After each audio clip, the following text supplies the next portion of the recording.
ഈശോ മിശിഹായ്ക്ക് സ്തുതിയായിരിക്കട്ടെ. ഇന്ന് മെയ് 14 വിശുദ്ധ മത്തിയാസ് ശ്ലീഹ. യേശുവിനെ ഒറ്റിക്കൊടുത്ത യൂദാസ് കറിയത്തേക്ക് പകരക്കാരനായി ശ്ലൈഹിക സ്ഥാനം ഏറ്റെടുത്ത മത്തിയാസ് യേശുവിന്റെ കുരിശുമരണത്തിനും സ്വർഗാരോഹണത്തിനും സാക്ഷിയായിരുന്നു. മത്തിയാസ് യേശുവിന്റെ ആദ്യ ശിഷ്യന്മാരിൽ ഒരാളായിരുന്നു. യേശുവിന് 72 ശിഷ്യന്മാരുണ്ടായിരുന്നു.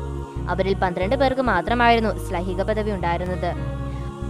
ആദിമസഭയുടെ പ്രതിനിധികളായ 120ഓളം പേരുടെ സാന്നിധ്യത്തിലായിരുന്നു മത്തിയാസിനെ ശ്ലീഹയായി തിരഞ്ഞെടുത്തത്.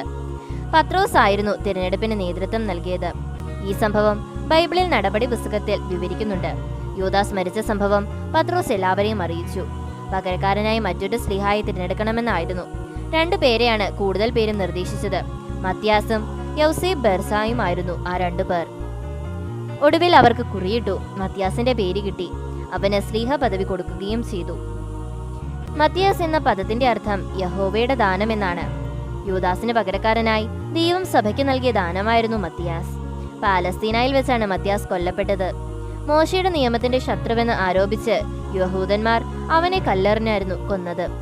മദ്യപാന ആസക്തിയുള്ളവർ, വസൂരി രോഗബാധിതർ, ശില്പികൾ തുടങ്ങിയവരുടെ മധ്യസ്ഥനായാണ് വിശുദ്ധ മത്തിയാസ് ശ്ലീഹ അറിയപ്പെടുന്നത്.